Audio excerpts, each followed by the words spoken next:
안녕하세요.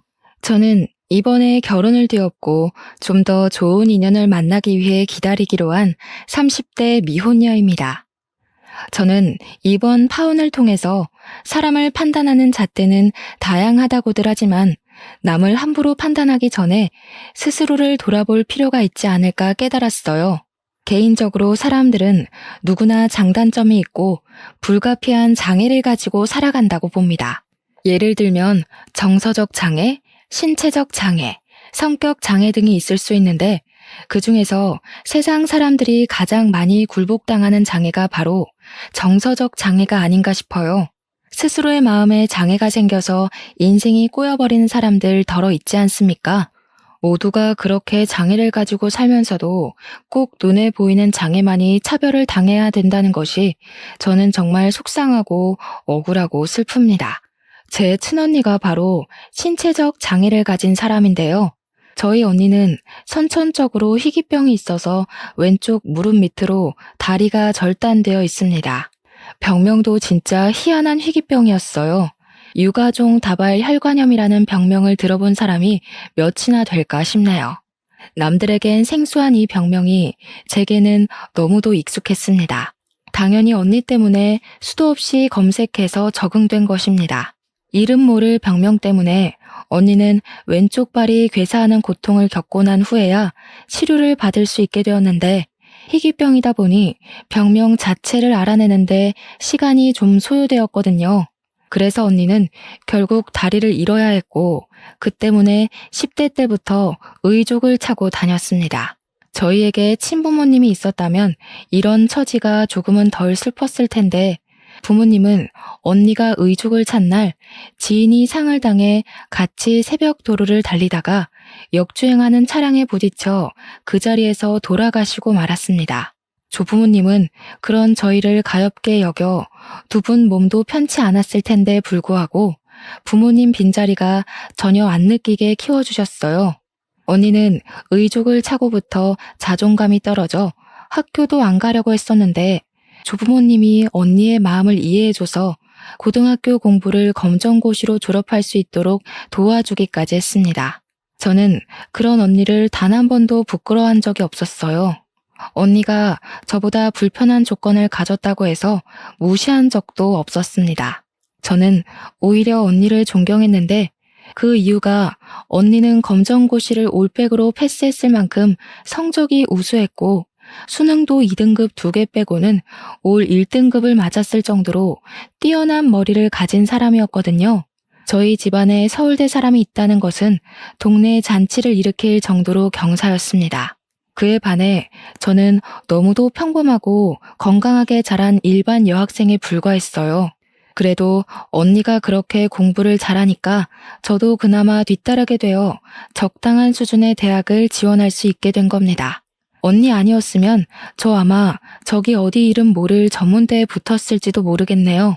수능을 대박치고 대학까지 명문대에 입학 가능했던 언니는 그 뒤로 점점 자존감을 되찾았고 부모님이 남긴 사망보험금을 등록금으로 대주겠다는 조부모님 말씀에 언니는 다시 사회 밖으로 발을 내딛게 되었습니다. 저는 언니랑 같은 대학을 가기엔 부족해서 2단계 낮은 대학을 다녔었어요. 그래도 언니를 많이 존경하고 좋아했던 저는 언니랑 같은 서울 지역이라 얼마나 좋았는지 모릅니다. 저는 주로 제 캠퍼스를 즐기기보단 언니 대학을 찾아가 언니랑 놀곤 했는데요. 거기서 바로 예비 신랑을 처음 만나게 된 거였어요.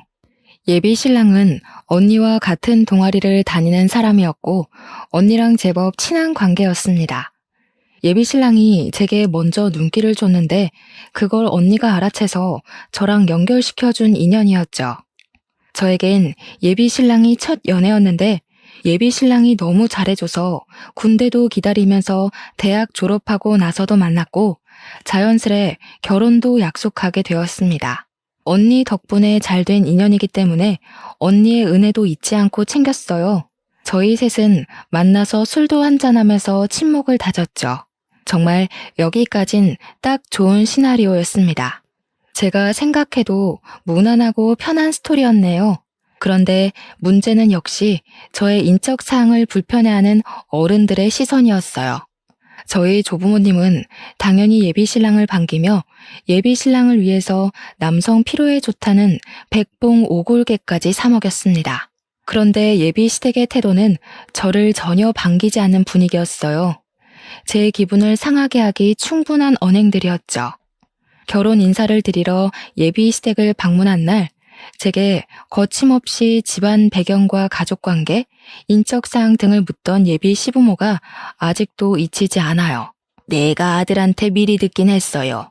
사돈 집안이 어떤지 알아보는 건 결혼 준비 과정의 중요한 문제니까 기분 상하지 말아요. 부모님이 안 계시다면서요? 네, 일찍 돌아가셔서 할아버지 할머니 손에 컸습니다. 친언니 한 명 있고요. 조부모님께서 정정하셔서 부모님 빈자리는 못 느끼고 자랐어요. 그래요.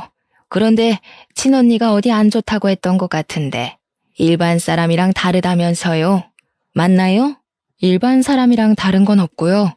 희귀병을 앓아서 현재 다리가 좀 불편해요.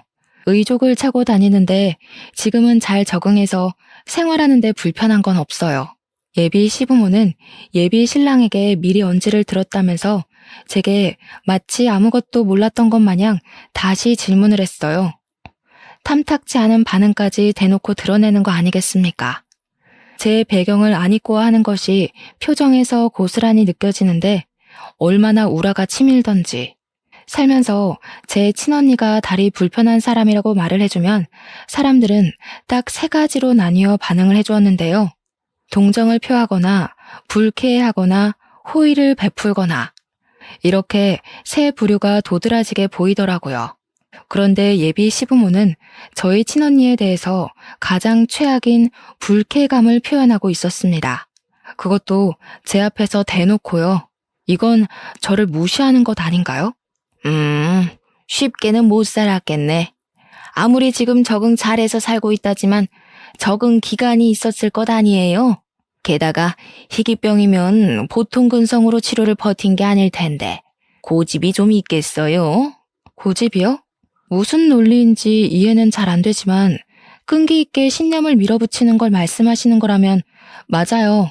우리 언니가 근성 하나는 정말 대단해요. 언니는 언니가 원하는 꿈 다 이루며 살고 있거든요. 제가 제일 존경하는 사람이 저희 친언니예요. 맞아. 엄마, 내가 얘 언니랑 동기였잖아. 같은 동아리 했었는데 그때 나도 얘 언니한테 배운 거 많았어. 뭐 장애인 전형으로 간 거겠지. 장애인 혜택이 워낙 사회에서 유리한 카드로 쓰이니까 너랑 동등한 조건으로 경쟁했다면 모르는 일인 거 아니니? 내가 듣기로는 특수 전형이 커트라인 조금 낮은 걸로 안다. 엄마, 말이 너무 무례하다.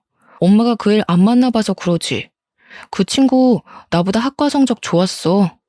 아무리 그래도 내가 결혼하고 싶은 사람 소개해주는 자리인데 꼭 말을 그렇게 해야겠어? 당황한 예비 신랑이 급히 예비 시모의 말을 막았는데 예비 시부마저 저와 첫 대면이라는 걸 망각했는지 혀를 찢 한 번 차고는 예비 신랑에게 눈치를 주는 듯 했습니다. 분위기상 두 분 다 저와 예비 신랑의 관계를 반대하는 입장으로 보였어요. 저는 그 텁텁한 분위기에서 일부러 예비 시부모가 차려준 밥 공기를 깨끗이 비워냈고 예비 시부모가 묻는 말에 숨김없이 모든 걸 다 밝혔어요. 제 집안 사정에 대해 꺼려해야 할 부분은 없다고 생각했거든요. 저희 친언니 장애인 전형으로 대학 간 거 맞고 수능 만점 가까이 받은 것도 맞고 서울대 맞는다고 두 분 귀에 톡톡히 때려박아 주었고 심지어 과에서 과탑까지 해 매년 장학생이었다고도 자랑을 했습니다. 그리고 자리를 뜰 때도 씩씩하게 웃으면서 예비 시부모에게 마지막을 기리는 인사말을 했어요. 아무래도 이 결혼은 어려울 것 같습니다. 저는 기본적으로 도량이 넓은 사람들을 좋아하거든요. 그래야 배울 게 있고 존중할 수 있다고. 우물한 개구리는 어울리는 게 아니라고 언니가 그랬어요. 뭐요? 내가 잘못 알아들었나? 지금 결혼을 안 하겠다고 말하는 거예요? 그것까진 이해하겠는데 거절은 해도 우리가 해야지요. 누가 봐도 우리 아들이 손해인 결혼인데 살다 살다 이렇게 웃긴 소린 또 처음이네. 엄마, 내가 말 조심해달라고 했잖아. 미리 말해줬더니 무슨... 나 이 사람 아니면 결혼 같은 거 할 생각 없다고 했지. 빨리 사과해요. 아니야, 사과는 됐어. 나도 이런 분들 모시고 못 살아. 짧은 시간이었지만 밥 맛있게 잘 먹었습니다. 워낙 표정들을 썩히고 계셔서 체할 것 같지만 예의상 인사는 드리는 거예요. 오빠랑 헤어질게요. 안녕히 계세요. 끝인사를 하고 나오는데 이건 예비 신랑과도 의논한 것이 아니라서 예비 신랑 또한 놀라며 저를 뒤쫓았습니다. 제가 예비 시댁을 바로 나와버리는 바람에 예비 시부모의 반응을 못 봤지만 아마 두 분 다 제 돌발 행동을 어처구니 없게 보지 않았나 싶어요. 쫓아와서 저를 붙잡은 예비 신랑이 제게 헤어지는 게 무슨 말이냐고 놀라서 따졌는데요. 저는 애써 관리하고 있던 표정을 그제야 드러내며 예비 신랑한테 솔직하게 말했습니다. 오빠 부모님이라서 이 정도로 말하고 넘어가려는 거야. 나 저렇게 사람 함부로 판단하고 무례하게 말하는 사람들이랑 연 안 맺어. 솔직히 너무 기분 나쁘거든? 당장 무릎 꿇리고 사과시키고 싶은 거 오빠 봐서 참은 거라고. 알았어. 알아. 우리 엄마 아빠가 실수했어. 내가 사과할게. 엄마 아빠는 정말 잘 몰라서 그랬던 거야. 내가 가서 더 제대로 설명하면 돼. 이것 때문에 헤어지는 건 말이 안 되잖아. 잘 몰라서 그랬다. 잘 모르면 함부로 얘기해도 돼? 오빠가 이미 언지를 줬는데도 저렇게밖에 말을 못하는 사람들이라면 나 더 볼 필요 없다고 봐. 가서 또 그런 모욕 듣고 있을 생각도 없고 가능성도 만들고 싶지 않다고. 그날 저는 예비 신랑과 처음으로 연락을 하지 않고 잠수를 한 일주일 탔습니다. 그러니 예비 신랑이 친언니한테 자꾸 연락을 했나 봐요.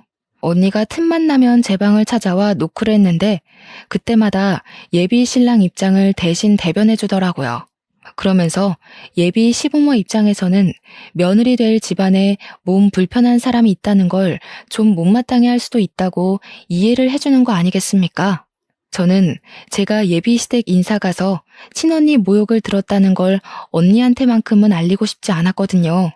그것만으로 이미 속상한데 어쩔 수 없이 알게 된 언니는 정작 저를 위해 자신을 향한 손가락질을 이해하고 넘기려고 하잖아요.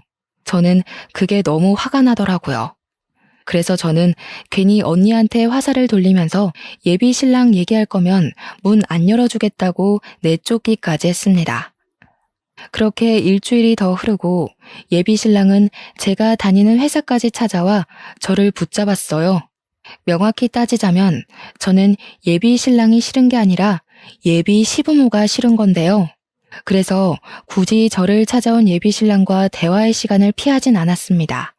예비 신랑 하는 말이 상견례랑 결혼식 때만 예비 시부모 만나면 그 뒤에는 예비 시부모와 절대 연닿는 일 없게 하겠다고 제게 허황된 다짐을 했어요.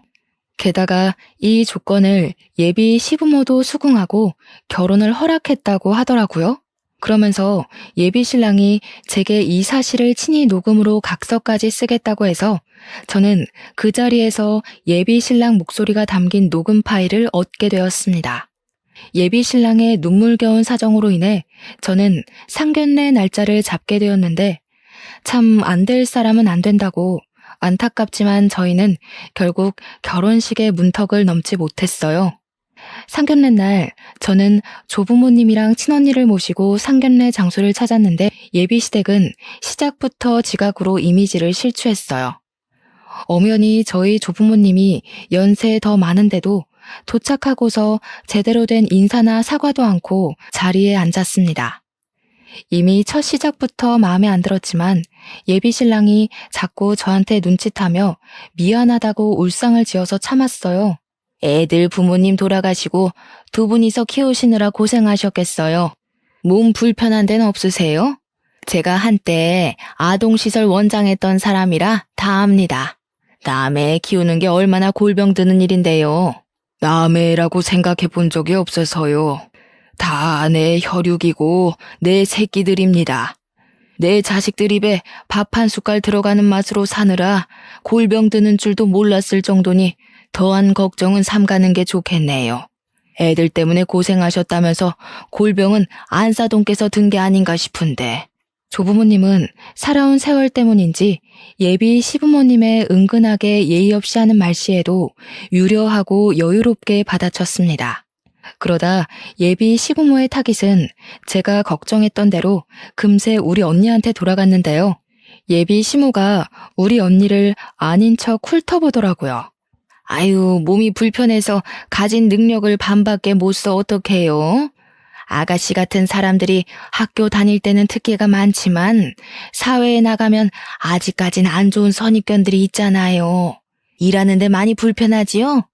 어떤 일을 하고 있다고 했더라? 복지관에서 단순 노동 이런 거 하나요? 글쎄요. 사돈 어른들이 걱정해 주실 만큼은 안 좋은 시선을 받지는 않아서요. 또 말씀하신 것처럼 제가 단순 노동하기엔 아까운 머리거든요.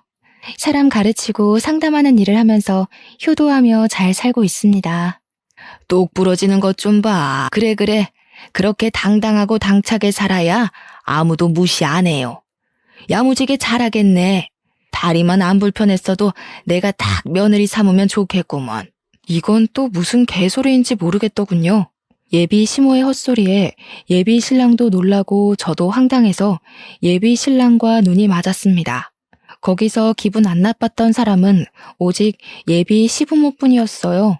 예비 신랑이 나서서 예비 시부모에게 이제 그만하고 식사하라고 눈치를 주는 덕에 한시름 정도 더 버틸 수 있었네요. 그런데 상견례 내내 잠자코 동조만 하고 있던 예비 시부 입에서 나온 말 때문에 곧 이곳이 아수라장이 되고 말았는데요. 그런데 그 장애가 그리 있으면 앞으로 결혼하긴 참 불편하겠어요. 아이고야, 애 낳기도 힘들겠어. 애를 낳더라도 몸이 불편해서 거의 남편이 육아를 해야 될 판이겠네. 아버님, 지금 무슨 말씀하시는 거예요? 말씀이 너무 선 넘으시네요. 방금 그 말 경찰에 신고해서 저희가 증언하면 충분히 사회적 문제가 될 발언인 거 모르세요? 경찰? 아니 내가 무슨 말을 했다고 그러냐? 다리가 불편하면 다들 그런 고민들을 하길래 나도 걱정을 해줬을 뿐이다. 누가 걱정해달랬어요?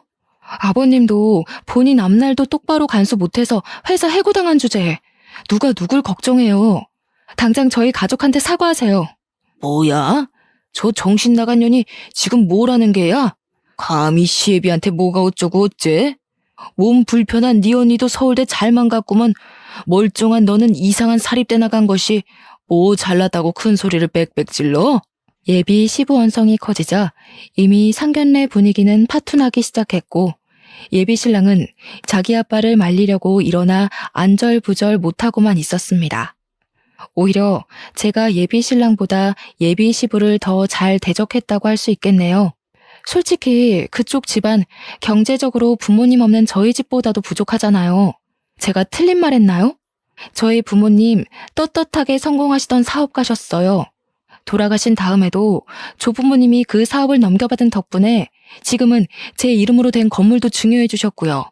그런데 그쪽은 모 같은 성격 때문에 해고까지 당하셨던데 지금 저희한테 낱말할 처지 안 되지 않아요? 말하는 것 좀 봐라. 내가 진작에 이런 집안에 문제 하나 있을 줄 알았다. 내가 고작 저런 며느리 드리겠다고 이 비싼 옷까지 빚내서 빌린 줄 알아? 예끼, 이 결혼 무효다. 잘 먹고 잘 살면 뭐하니? 사람이 건강한 게 최고지. 이보세요. 살아가는데 장애가 더 문제일까요? 돈이 더 문제일까요?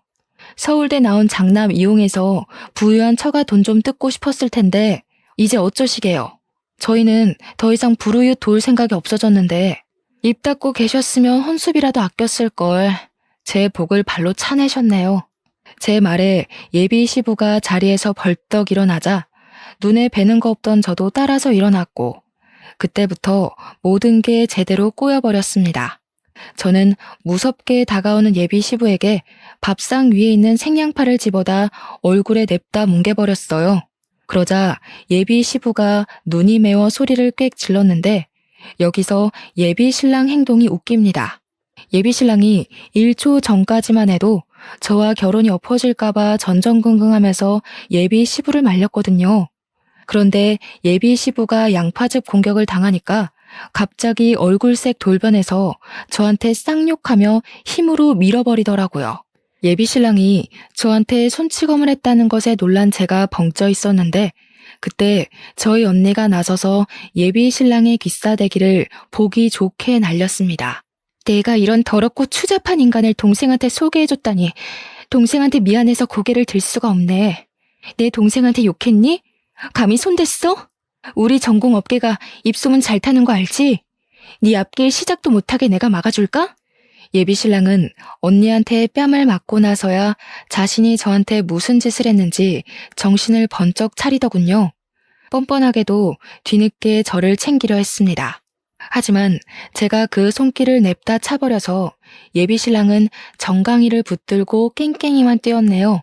그때 할아버지는 지갑에서 수표 5장을 꺼내들었어요. 그대로 예비 시부모에게 뿌려버리더라고요. 할아버지가 돈으로 자부심 부리는 분이 아니라서 저렇게 사람을 엿먹이는 건 저랑 언니도 처음 봤습니다. 이리 경박한 사람들한테 밥 얻어먹었단 소리하기 싫으니 그 돈 먹고 떨어지고 다시는 내 딸 찾지 마시오. 밥맛 더럽게 없는 사람들이네. 가진 게 없으면 인품이라도 가꿀 것이지. 본인들이 본인들 얼굴 먹칠했다는 거 알았으면 좋겠네요. 그 식당은 예비 신랑이 예약한 곳이었는데 할아버지가 마지막으로 예비 신랑을 노려보면서 침 뱉는 신용을 퇴하시고 할머니 손을 잡고 자리를 빠져나갔습니다. 저도 언니랑 같이 그 자리를 나오려는데 예비 신랑이 달려와 붙잡더라고요. 이러지 마 자기야. 내가 실수했어. 당연히 부모님이 다치면 걱정되잖아. 우리 결혼해야지. 내가 자기 말고 누구를 만나겠어. 결혼 같은 소리 하네. 오빠랑 결혼할 바엔 머리 밀고 절에 들어가는 게 낫겠어. 내가 오빠 부모님 안 만나봤으면 어쩔 뻔했나 몰라? 나한테 서둘러서 저런 사람들 인사시켜줘서 고마워. 덕분에 손해보는 건 없네. 그렇게 그 자리를 뜨면서 저는 예비 신랑과 파혼을 하게 되었고 예비 신랑은 며칠 간격으로 제 직장을 찾아왔습니다. 지긋지긋해서 한 번만 더 쫓아오면 접근금지 신청 낼 거라고 으름장을 놓았더니 다행히 그 뒤부터는 나타나지 않더라고요. 그래서 그냥 이대로 깔끔하게 마무리되는 줄 알았습니다. 그랬다면 제 기억에서 빨리 잊혀지고 좋았을 텐데 아쉽게도 그들을 또 한 번 마주친 적이 있었는데요. 저희 언니는 서울대를 졸업하고 대학원까지 다니면서 장애인 면접학원의 대표 원장으로 있는데요. 그러니까 여전히 공부하면서 꾸준히 돈까지 버는 성실한 사람이라는 거죠. 그래서 언니 면접학원이 꽤 입지가 알려진 편이었습니다. 규모도 4층짜리 건물로 컸거든요. 인기 많은 학원이라는 게 참 자랑스러웠는데 학원의 높은 인지도 때문에 시가 사람을 다시 보게 될 줄은 몰랐네요. 언니 면접학원에 예비 시모가 등장했는데 웬 젊은 청년 하나랑 같이 찾아왔다고 하더라고요. 제가 먼저 마주친 건 아니었고 언니가 전화를 해줘서 알았습니다.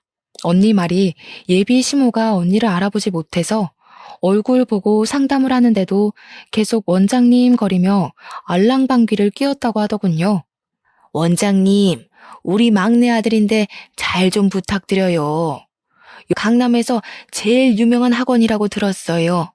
취업률 100% 보장이라고 소문이 자자하더라고요. 저희 아파트가 여기서 20분은 좋게 걸리는 곳인데 거기까지도 이 학원 유명세가 뻗어 있는 거 아시나 모르겠네. 젊은 분이 너무 대단하셔요. 언니가 일찍 예비 시모 얼굴을 똑똑히 기억해서 제게 곧장 연락을 넣어줬기 때문에 제가 언니 학원에 빨리 찾아갈 수 있었는데요. 한참 상담 도중에 제가 원장실을 박차고 들어가니까 예비 시모가 처음에 놀라더니 나중에는 저를 알아보시고 삿대질을 했습니다. 네가 여긴 어쩐 일이니? 아, 너도 소문 듣고 너희 언니 등록해주러 왔나 보구나? 그럼 그렇지. 서울대 나오면 뭐하니? 그렇게 불편한 몸을 받아주는 기업들이 어디 있다고. 네 사정은 알겠는데 상담 순서 좀 지켜주겠니? 원장님, 이 사람 됨됨이가 안 되는 인간이에요. 제가 아는 사람인데 저 믿으시고 이런 사람 받지 마세요. 참나 웃겨서 못 들어주겠네. 죄송해서 어쩌죠? 저희 언니 학원엔 블랙리스트가 있어요. 아쉽지만 아줌마가 그 블랙리스트라서 나가주셔야겠는데요. 아무리 노안이 왔다지만 면전에 대고 모욕까지 줘놓고 기억을 못할 줄은 몰랐네요. 이 아가씨가 무슨 소리를 하는 거래? 방금 언니 학원이라 그랬니? 여기 이 원장님이 네 언니라도 된다는 거야? 말도 안 되는 소리 좀 작작해라. 100마디 말보다는 한 번의 행동이 강력하다고 친언니가 저를 대신해서 예비 시모의 바락 앞에다 대고 자랑스럽게 의족을 보여주었습니다. 그러자 언니 다리를 본 예비 시모는 얼음장처럼 몸이 굳더니 금방 사색이 된 채로 상황 파악에 들어갔어요. 같이 온 막내 아들한테는 정말 잔인하고 미안한 일이지만 저는 그 아들한테 예비 시모의 실체를 밝힐 수밖에 없었습니다. 제가 예비 신랑과 상견례했던 예비 신부라는 것도 알려주었고 그 약혼이 어떻게 파혼이 되었는지 또한 낱낱이 고백했어요. 그랬더니 그 아들이 자기 엄마를 벌레 보듯 노려보더라고요.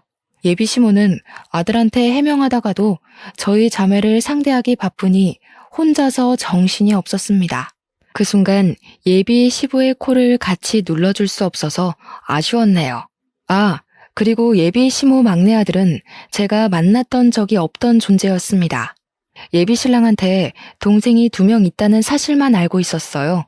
상견례는 굳이 바쁜 사람들 불러서 크게 하고 싶지 않아 필수 참석인만 만나는 걸로 해서 더더욱 예비 도련님들을 본 적이 없었는데요.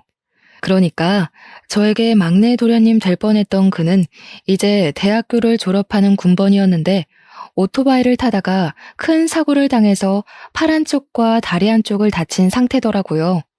최대한 빨리 응급처치를 했고 수술을 시도했음에도 불구하고 복구에 실패해서 그만 절단하고 말았다고 합니다. 저희 언니보다 더한 장애 등급을 받게 된 거였죠. 저희 집안에 몸 불편한 사람 있다고 욕하던 시모 입장에선 피 같은 자식이 저희 언니보다 더한 꼴이 된 셈이니 아마 억장이 꽤나 무너졌을 겁니다. 몸 불편한 사람만 보면 바로 사회적 낙인이 찍어버리는 예비 시모 성격이 어디 개과했겠습니까? 자기 자식이니 속으로만 진심을 삭힐 뿐 벌써 남몰래 자기 이미지의 오점이라고 생각했을지도 모르겠네요. 예비 시모가 평소에 얼마나 장애인을 싫어했는지 제가 너무나도 잘 아니까 예비 시모에게 닥친 처지가 그저 천벌받은 것처럼 고소했습니다. 역시 예비 시모 같은 사람은 역지사지가 되어야 소통이 되는 것 같네요. 그래도 자기 아들이 도태되지 않게 어떻게든 사회 일원으로 만들어보려고 우리 언니 학원을 찾아온 것 같은데 아마 그것도 아들을 위해서라기보단 자기가 주위에서 받을 시선과 뒷말 때문에 길을 쓰고 학원을 알아보는 게 아닌가 싶습니다. 진작에 하늘이 무서운 줄 알고 행동을 삼갔다면 자기 아들한테 그리 추한 꼴을 안 당했을 거 아닙니까? 이런 걸 자업자득이라고 하겠죠. 말씨름을 하던 도중 갑자기 불현듯 상견례 때 일이 떠오르더라고요. 예비 시부모가 저희 언니한테 그렇게 불편한 몸으로는 며느리 노릇 힘들겠다든지 애를 낳더라도 남편이 다 먹여 살려야겠다든지 그런 막말을 했다고 했잖아요. 제가 남자 하나 잘못 알아본 탓인데 제 친언니까지 모욕을 당했단 것이 그동안 마음 한편에 응어리로 남아 있었는데요. 그 정신없던 상견례에서 제가 차마 말 못해 후회했던 발언들까지 분수 터지듯 무섭게도 나와버렸지 뭡니까. 아줌마, 천벌 제대로 받으셨네요? 아니, 아줌마가 아니라 아들이 천벌을 받았다고 해야 되나? 그쪽이 우리 언니한테 다리 한쪽 없어서 애는 낳을 수 있겠냐, 밥은 벌어먹을 수 있겠냐며 덜 떨어진 생각으로 입 놀렸던 게 어제일같이 아주 생생해요. 그런데 당신 아드님이 더한 처지를 겪으셨네요. 당신 아들한테도 저희 언니한테 나불거렸던 것처럼 해보세요. 사회에서 낙오될 거라고 짓거려보라고요. 그 입 다물지 못해? 좀생이같이 지난 일 담아두고 있는 게 뭐 자랑이라고 어른한테 대드니? 나는 너희한테 무슨 말을 했는지 기억 못한다. 그냥 흘리듯 한 소리를 너희들이 속 좁아서 그렇게 꼬아들었겠지. 그렇구나. 그쪽 아들도 우리가 꼬아들었다고 생각을 할지 모르겠네요. 아들은 알아요? 자기 엄마가 장애인을 가족으로 두는 걸 얼마나 치욕스럽게 생각하는지? 하늘이 당신한테 참 실망을 많이 했나 봐요. 저는 그쪽 아들이 그렇게 된 게 자기 엄마가 응당 받아야 될 천벌을 대신 받은 것처럼 느껴지는데, 안 그래요? 닥치지 못해? 됐다. 내가 이 학원을 등록을 안 하고 말지. 여기저기 널린 게 장애인 학원이더라. 너희 학원이 이름 좀 났다고 해서 얼마나 잘났나 드러나 보려 했더니 도통 구린내가 나서야 원. 황급히 도망치려던 예비 시모가 자기 아들을 부축하려고 붙잡았는데요. 그 순간 무슨 일이 벌어졌는지 아시나요? 들어올 때만 해도 예비 시모 손을 꼭 잡고 들어왔다던 아들이 예비 시모 손길을 확 내쳐버리더라고요. 예비 시모는 놀라서 잠깐 행동을 굳혔습니다. 원장실까지 오면서 지나쳤던 수많은 수강생들 보고 나는 저런 사람들이랑 다르다고 얘기한 것도 전부 몸 불편한 사람들을 무시해서 그런 거였어? 엄마도 엄마 아들이 이렇게 된 거 부정하고 싶은 거지? 내가 창피한 거 아니야? 아니야. 그런 거 아니야, 아들. 엄마는 네가 얼마나 훌륭한 사람인지 아는데 네가 다치면서 용기를 잃었을까 봐 걱정돼서 그런 말 했던 거야. 내 자식인데 창피하긴 뭐가 창피해. 그러게 평소에 마음 좀 곱게 쓰셨어야지. 앞으로 아드님 앞길은 당신이 다 망치게 될 거야. 세상에 정상 비정상으로 나뉘는 사람이 없다는 걸 이젠 이해하시겠어요?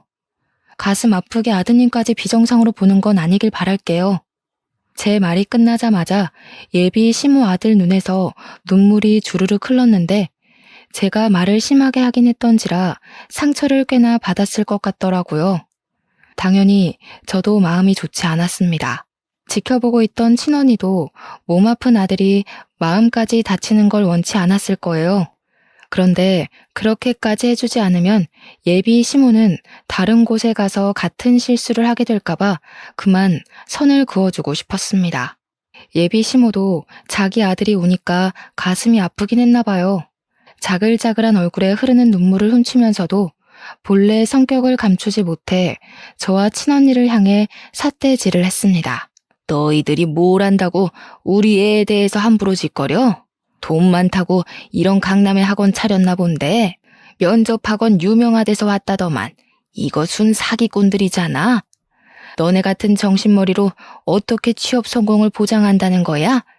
난 절대 못 믿는다.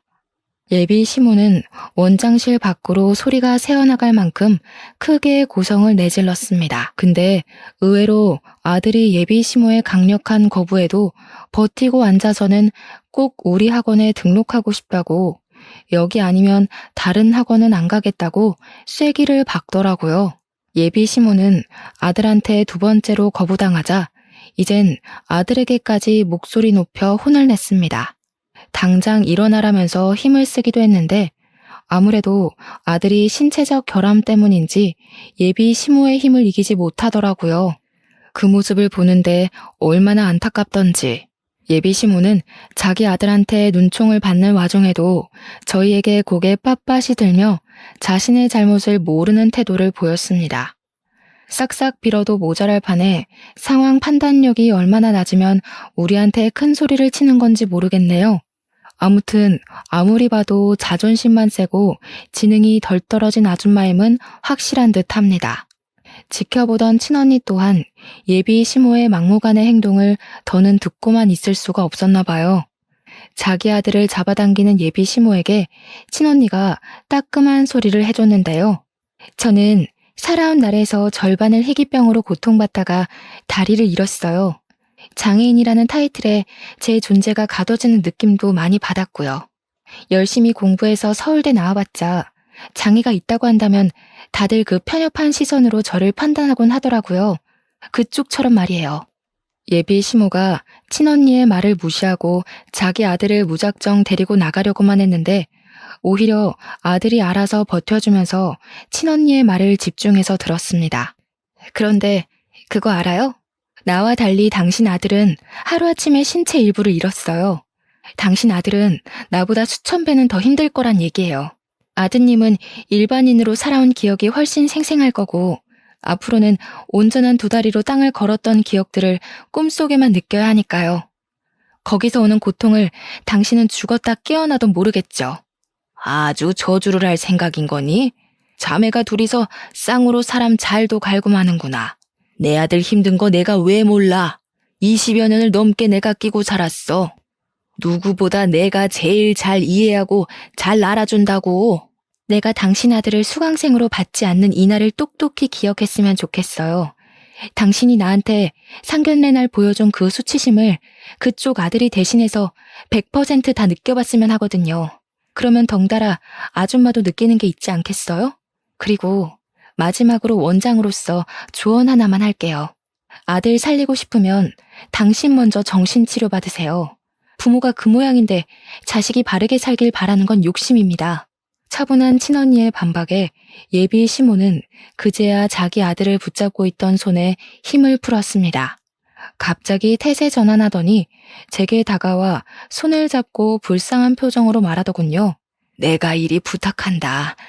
그래도 한때 우리 아들 사랑했잖니. 그때의 인정을 생각해서라도 우리 막내 한 번만 봐줘. 불쌍한 내 아들 어미 잘못 만나서 이렇게 고생하는 꼴 못 본다. 제발 부탁이야. 내가 첫째한테 잘 얘기해서 너랑 다시 결혼할 수 있게 자리 마련해 볼게. 그러니까. 예비 시모의 말이 너무 가소로워서 저도 모르게 웃음이 하하 터져버렸습니다. 어이가 없어서 늙고 거친 그 손을 탁 쳐내버렸죠. 아줌마, 뭔가 오해하고 있는 것 같아요. 그쪽 아들이 날 찬 게 아니라 내가 그쪽 집안을 내다 버린 거예요. 아드님이 제 회사까지 찾아와서 매달린 건 말 안 했나 봐요? 난 아줌마같이 몰상식하고 편협한 시선으로 다른 사람 욕하는 인간들을 세상에서 제일 싫어해요. 제일 한심해.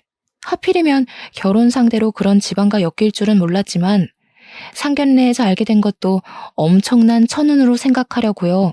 그래, 마음껏 비웃고 마음껏 욕해라. 내가 어떻게 하면 우리 애 좀 살려주겠니? 무릎이라도 꿇을까? 그러면 너희들 속이 좀 시원하겠어? 책임 전가하려고 하지 마세요. 어미 잘못 만나서 아들내미 고생하는 거 저희가 알 게 뭔가요? 사정 안 봐주는 거 아줌마 특기 아니에요? 아무리 생각해봐도 내가 그쪽을 도울 이유가 없어요. 아들한테 더 추한 꼴 보이고 싶은 거 아니면 이쯤 나가는 게 좋을 것 같은데 여기서 더 가면 아드님이 그쪽 안 보고 살 것 같아요. 이미 예비 시모 아들은 예비 시모 때문에 자기 인생을 체념한 표정을 짓고 있었습니다.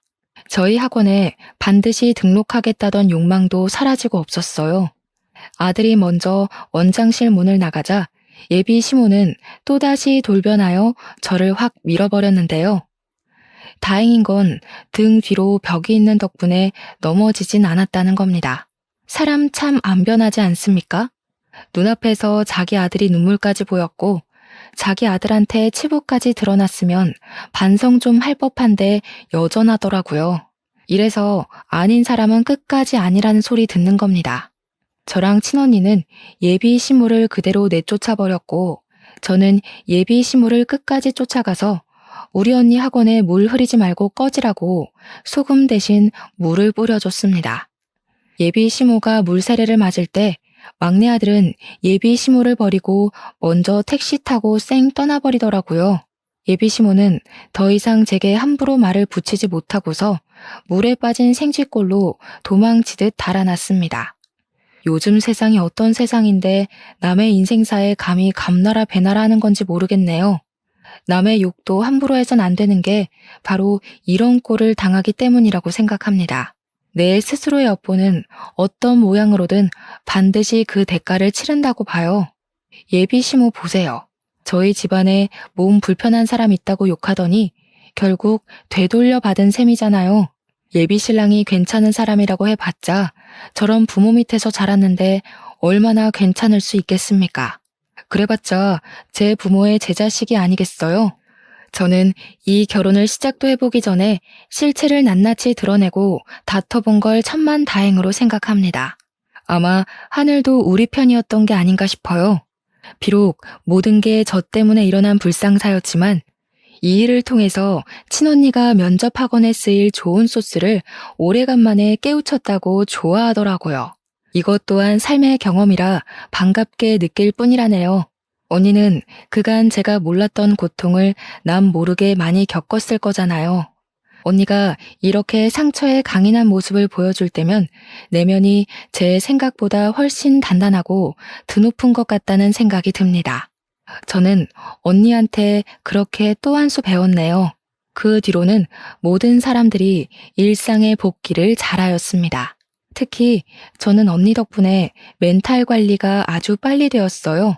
약혼이란 큰 약속이 파기된 것에 비하면 제가 겪은 상실감은 다른 분들보다 꽤나 덜 힘들었던 것 같아요. 그래서 예비 신랑 연락처를 차단하는 것도 깜빡했지 뭡니까? 워낙 예비 신랑 존재가 머릿속에서 빨리 사라졌다 보니까 연락처 지우는 것도 미루다가 그만 까먹어버리고 말았네요. 그래도 그 때문에 예비 신랑한테서 온 문자를 마지막으로 확인해 볼 수가 있었는데 예비 신랑이 막내 동생 요양을 위해서 강원도 쪽으로 이사를 간다고 연락이 왔어요. 자기는 아직 나를 못 잊었다고 하던데 혹시 생각이 바뀌거나 자기가 그리우면 언제든지 연락하라는 거 있죠. 자기는 이제 제가 연락할 때까지 먼저 연락하는 일은 없을 거라면서요. 그걸 끝으로 저는 예비 신랑의 연락처를 차단했습니다.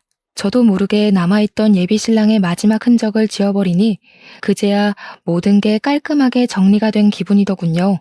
죽을 똥 말똥 사랑하던 사이도 이렇게 흔적 없이 동이 나버리니 한편으론 더불어 사는 세상살이에서 인간관계란 무엇인가 회의감이 들기도 하네요. 사랑할 때만 해도 그 사랑이 아니면 세상이 동날 것 같았거든요.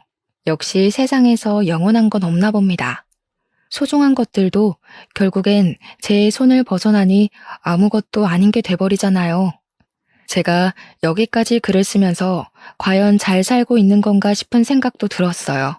파혼을 했다는 상실감 때문이 아니라 어떻게 보면 우리 집안에 발생한 파동 같은 일이기도 했으니까요. 그래도 저보다 훨씬 강인한 저희 식구들 덕분에 저는 늘 배우면서 제 길을 돌아보고 잘 갈고 닦으려 노력하는 사람이 되지 않을까 싶습니다. 제 사연 어떻게 들으셨는지 모르겠어요. 청취자분들께 조금이나마 긍정적인 영향을 줄 수 있는 사연이었길 바랍니다. 대접받기 위해 먼저 대접할 줄 아는 분들이 갈수록 많아졌으면 좋겠네요.